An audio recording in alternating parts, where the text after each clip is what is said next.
शिक्षा का केंद्र या फिर साजिश कांड। दरअसल आजमगढ़ का वही मदरसा जिसकी पहचान कभी धार्मिक शिक्षा के गढ़ के तौर पर होती थी, आज जांच एजेंसियों के रडार पर है। सरकारी रिपोर्ट, एफआईआर और एटीएस की जांच ने ऐसे सवाल खड़े कर दिए जो कि सिर्फ एक मदरसे की नहीं बल्कि पूरे सिस्टम को कटघरे में खड़ा करते हैं।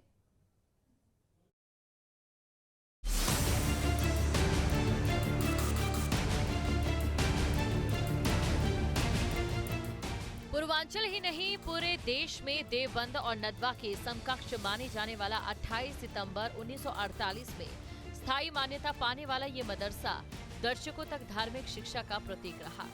लेकिन अब यही मदरसा राष्ट्र विरोधी गतिविधियों, वित्तीय अनियमितताओं और आंतरिक सुरक्षा के गंभीर आरोपों के घेरे में है।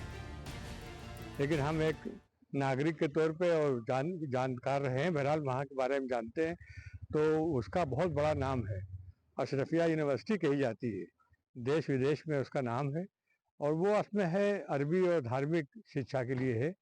लेकिन बहुत ज़माने से उसका वो है, बहुत बड़े पैमाने पर उसका काम है, तो बहुत दूर दूर से बच्चे पढ़ने आते हैं वहाँ पर, तो उसका नाम तो बहुत है। उसकी वजह से आजमगढ़ का भी नाम बहुत पूरे देश में तो है ही है, विदेश में भी है और बहुत अच्छी शिक्षा वहाँ होती है, अच्छे लड़के तैयार होते हैं। मदरसा शिक्षा बोर्ड विभाग की जांच, पंजीकृत एफआईआर और एटीएस रिपोर्ट सब एक ही बात की ओर इशारा कर रहे हैं। मदरसे के संचालन में निरंतर सुनियोजित और गंभीर अनियमितताएं हैं। इसी आधार पर मदरसे की आलिया मान्यता तत्काल प्रभाव से निलंबित कर दी गई। एक समय था जब संजरपुर को आतंक की नर्सरी कहा जाता था। आजमगढ़ एक बार फिर से सुर्खियों में है और इस बार सुर्खियों की वजह बना है यहाँ का एक मदरसा। आमतौर पर यूपी के लोग मदरसों की कल्पना केवल कुछ कमरे और छोटे मोटे रूप में ही करते हैं, लेकिन आजमगढ़ का यह मदरसा किसी विश्वविद्यालय से कम नहीं है। इसका एरिया जितने में बना है और जितने में फैला है, उसको देखने में यह समझ में आ जाता है कि इस मदरसे का कितना बड़ा खर्च होता होगा और खर्च के रूप में कितना धन आता होगा। यहाँ पर एजेंसियां जो जांच कर रही थी, उनकी जो शुरुआती रिपोर्ट आई है, वह बिल्कुल साफ हो गया है कि इस मदरसे से देशद्रोह की भी गतिविधियां चल रही थी, या यूं कह लें कि यहाँ से आतंक की नर्सरी पनप रही थी। और ऐसा हम नहीं कह रहे हैं, यह यूपी सरकार की एक रिपोर्ट कहती है।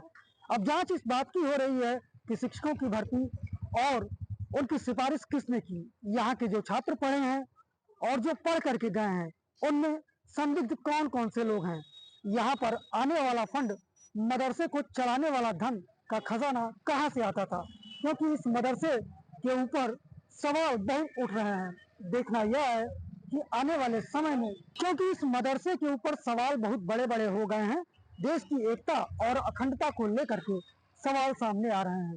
देखना यह है कि उत्तर प्रदेश सरकार इस मामले में अब क्या कार्रवाई करती है। जांच में सबसे चौंका देने वाला नाम सामने आया है शमसुल हुदा खान का। मदरसे के वरिष्ठ शिक्षक जिन्होंने भारतीय नागरिकता छोड़ ब्रिटेन की नागरिकता ले ली है।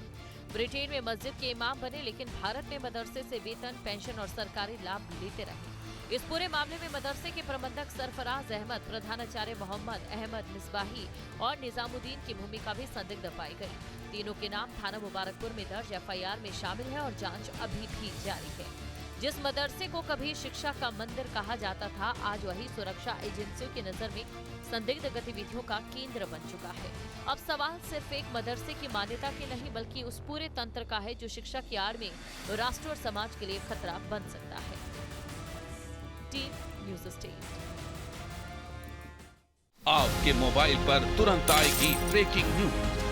स्क्रीन पर सबसे पहले दिखेगी बड़ी खबर, देश दुनिया की हर खबर एक जगह। अब आपके मोबाइल पर तुरंत फटाफट इंस्टॉल कीजिए न्यूज़ नेशन ऐप और रखिए खुद को अपडेट।